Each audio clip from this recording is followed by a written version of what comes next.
அனைவருக்கும் வணக்கம். மகர ராசிக்காரர்களுக்கு புதன் எழுதிய தலைவிதி புதன் வக்ரகதியில் திரும்புவதால் மார்ச் 30ஆம் தேதி முதல் எச்சரிக்கை மிகவும் மகர ராசிக்காரர்களுக்கு தேவை என்று சொல்லக்கூடிய வகையிலும் இனிமேல் தான் மெயின் பிக்சரே மகர ராசிக்காரர்களுக்கு என்று சொல்லக்கூடிய வகையில் எந்தெந்த விஷயங்கள் அமைந்துள்ளன என்பதை சற்று விரிவாக பார்க்கலாம். மகர ராசிக்காரர்களை பொறுத்தவரைக்கும் ராசியின் அதிபதியான சனி பகவானின் பார்வையில் நிச்சயமாக நட்பு கிரகமாக பார்க்கப்படுகிறாருங்க புதன். ஆனால் புதனின் பார்வையில் சனி சமகிரகமாக பார்க்கப்படுகிறார். இருந்தாலும் ராசிக்கு சகாயமானவராக இருக்கக்கூடிய புதன் 3ஆம் இடமான வெற்றி தைரியஸ்தானத்தில் நீச்சம் பெற்று சஞ்சரிப்பதே சாதகமற்ற ஒரு அமைப்பாக பார்க்கப்படுகிறது. இந்த வேளையில் அவர் மேலும் வலுவிழந்து வக்ரகதியில் திரும்பியிருப்பதால் சில எதிர்பாராத தடைகளும் தாமதங்களும் அதிகரிப்பதற்கான வாய்ப்பு உண்டு என்பதை தெளிவாக மகர ராசிக்காரர்களுக்கு உறுதிப்படுத்துகிறாருங்க புதன். பொதுவாக புதனை பொறுத்த வரைக்கும் நவ கிரகங்களிலே நட்பை கொண்டாடக்கூடியவராக பார்க்கப்படுகிறாருங்க. நவ கிரகங்களிலே அதீதமான நட்பை செலுத்தக்கூடிய கிரகமாக இருப்பவர் நிச்சயமாக புதன் மட்டும்தான். அது மட்டுமல்லாது அறிவு மற்றும் வித்தைக்கு அதிபதியாக இருக்கிறார். சூரியனுக்கு மிக அருகாமையில் உள்ள கிரகமாகவும் ஒளி பொருந்திய கிரகமாகவும் பார்க்கப்படுகிறாருங்க. அப்படிப்பட்ட புதன் எழுதிய தலைவிதி எப்படி அமைகிறது என்று பார்க்கும்போது அவர் மிக வலுவாக அமர்ந்திருந்தால் பல்வேறு விதமான பணிகளை சவால் நிறைந்த காரியங்களை கூட சாதாரணமாக செய்து முடிக்க முடியும். ஆனால் தற்போது அவரது நீச்ச ராசியான மீன ராசியில் வலுவிழந்து நீச்சம் பெற்றிருக்கக்கூடிய வேளையில் 30/3/2024 முதல் மேலும் வலுவிழந்து புதன் வக்ரகதியில் திரும்புகிறாருங்க. காரணமாக மார்ச் 30ஆம் தேதி முதல் எச்சரிக்கை மிகவும் அவசியம் என்று பல்வேறு விதமான பணிகளை உறுதிப்படுத்துகிறார். இனிமேல் தான் மெயின் பிக்சரே என்று சொல்லக்கூடிய வகையில் சில மாறுதல்களை சந்திப்பதற்கான வாய்ப்பு புதன் வக்ர பயிற்சியின் காரணமாக ஏற்படுகிறது. ஏனென்றால் புதன் ஒருவருடைய ஜாதக அமைப்பில் மிகவும் வலுவாக இருந்தார் என்றால் நிச்சயமாக மிக பெரிய அளவில் சவால் நிறைந்த பணிகளை கூட சிக்கல் நிறைந்த காரியங்களை கூட சாதாரணமாக அவற்றை கடந்து அவற்றில் வெற்றி பெற்று தங்களுக்கு சாதகமாக மாற்றிக்கொள்ளக்கூடிய யோகம் உண்டு. ஆனால் புதன் கெட்டால் புத்தி கட்டுவிடும் என்பார்கள். நோய்வாய்ப்படுவதற்கான வாய்ப்பும் மிகவும் எளிதாக முடிக்க வேண்டிய காரியங்களை கூட இடியாப்ப சிக்கல்கள் போல் சிரமங்களை உருவாக்கி கொள்வதற்கான ஒரு சூழ்நிலையும் உருவாகும் என்பதை தெளிவாக உறுதிப்படுத்துகிறார். அப்படிப்பட்ட புதன் 30ஆம் தேதியிலிருந்து வக்ரகதியில் திரும்பியிருப்பதால் அனைத்து விதமான பணிகளிலும் மிகுந்த எச்சரிக்கையுடன் செயல்பட வேண்டும். ஏனென்றால் உணர்ச்சி வசப்படுதல், முன்கோபம், தேவையில்லாத வீண் வாக்குவாதம், பகை உணர்ச்சி, வெறுப்பு போன்றவை மேலோங்குவதற்கான வாய்ப்பு நிச்சயமாக உருவாகிறது என்பதை புதன் வக்ரகதியில் திரும்புவதால் உறுதிப்படுத்துகிறாருங்க.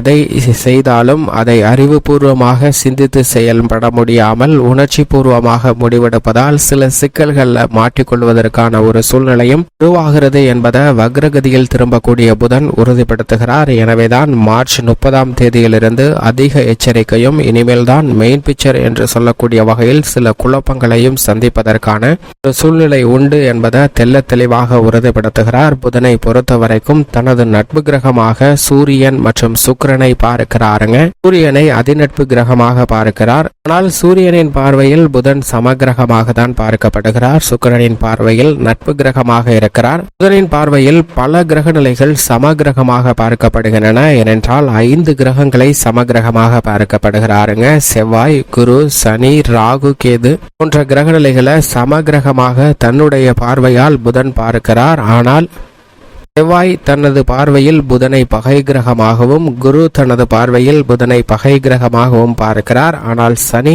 தனது பார்வையில் புதனை நட்பு கிரகமாக பார்க்கிறார். ராகு கேதுவிற்கு சமகிரகமாக பார்க்கப்படுகிறது. புதனின் பார்வையில் சந்திரன் பகை கிரகமாக இருக்கிறார். பகை கிரகமாக இருந்தாலும் கூட சந்திரனின் பார்வையில் புதன் நட்பு கிரகமாக இருக்கிறார். இப்படி முரண்பாடான ஒரு தொடர்பை கொண்டிருப்பதால் தான் நட்பை கொண்டாடக்கூடிய ஒரு சிறந்த கிரகமாக நவ கிரகங்களிலே புதன் பார்க்கப்படுகிறாருங்க. இப்படிப்பட்டவர் வலுவிழந்திருப்பது சாதகமற்ற ஒரு அமைப்பு என்றாலும் மேலும் வலுவிழந்து வக்ரகதியில் திரும்புவதால் பல்வேறு விதமான தடைகளை சந்திப்பதற்கான ஒரு சூழ்நிலை உண்டு என்பதை தெளிவாக உறுதிப்படுத்துகிறார். ஏனென்றால் அவர் வலுவாக இருக்கும் போது மிக பெரிய அளவில் கல்வி, போதிக்கும் ஆற்றல், வளர்ச்சி, இயல், இசை, நாடகம், கணிதம், அறிவியல், ஜோதிடம், மீடியா, செய்தித்தாள், பேச்சுத்திறன், பயந்த சுபாவம், நகைச்சுவை உணர்வு போன்ற அனைத்தை அனைத்தையும் அள்ளி கொடுப்பார். ஆனால் தற்போது சாதகமற்றிருப்பதால் இதுபோன்ற திறமைகள் வெளிப்படுவதில் சில தடைகளை சந்திப்பதற்கான ஒரு சூழ்நிலை உண்டு என்பதை தெளிவாக எடுத்து காட்டுகிறாருங்க புதன். எனவேதான்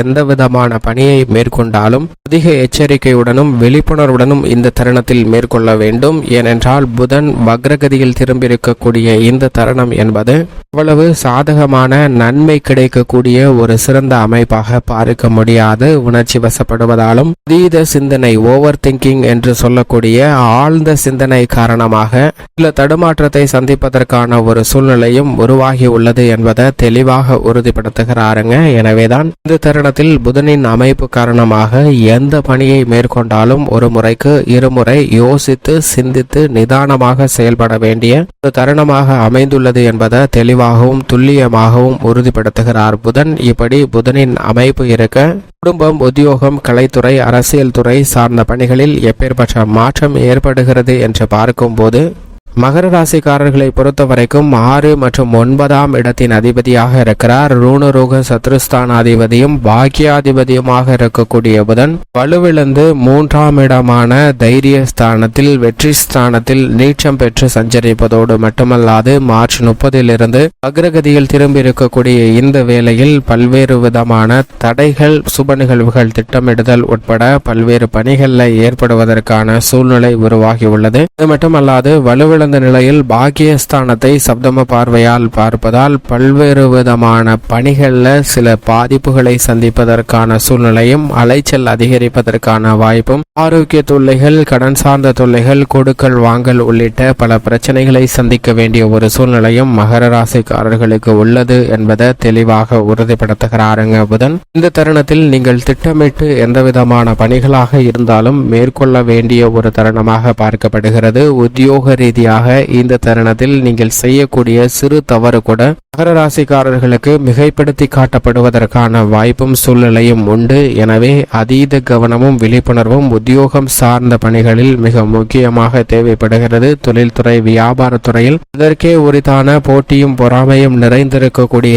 இந்த வேளையில் புதன் வக்ரகதியில் திரும்புவதால் மிக பெரிய அளவில் முதலீடு செய்வதை நிச்சயமாக தவிர்க்க வேண்டும். 7.5 சனி என்பதாலும் கூடுதல் கவனத்துடன் மகர ராசிக்காரர்கள் செயல்பட வேண்டிய ஒரு தருணமாக நிச்சயமாக பார்க்கப்படுகிறது. மாணவர்களின் கல்வியில் அதீத கவனம் தேவை. நிச்சயமாக விவசாயம் சார்ந்த பணிகள் கடுமையாக உழைக்க வேண்டிய ஒரு தருணமாக பார்க்கப்படுகிறது. கலைத்துறை மற்றும் அரசியல் துறையின் நாயகனாக இருக்கக்கூடிய சுக்கிரன் உச்சம் பெற்றாலும் தைரிய ஸ்தானத்தில் உச்சம் பெற்றிருப்பதால் இந்த தருணத்தில் தேவையற்ற வீண் வாக்குறுதிகளையும் தேவையற்ற வாக்குவாதங்களிலும் ஈடுபடுவதில் தவிர்க்க வேண்டிய ஒரு தருணமாக பார்க்கப்படுகிறது. மகர ராசிக்காரர்களுக்கு பெண்மணிகளை பொறுத்தவரைக்கும் உணர்ச்சி வசப்பட்டு எந்த முடிவும் எடுக்க வேண்டாம். உணர்ச்சி வசப்படுவதாலும் பதட்டமடைவதாலும் சில காரியங்களை குழப்பத்தை சந்திப்பதற்கான வாய்ப்பு உண்டு என்பதை தெளிவாக உறுதிப்படுத்துகிறார் புதன். இந்த சிரமங்களை தவிர்த்து நன்மை நிறைந்து பெற வேண்டும் என்றால் நிச்சயமாக மகர ராசிக்காரர்கள் வாரத்தில் புதன்கிழமை விரதமிருந்து அருகாமையில் உள்ள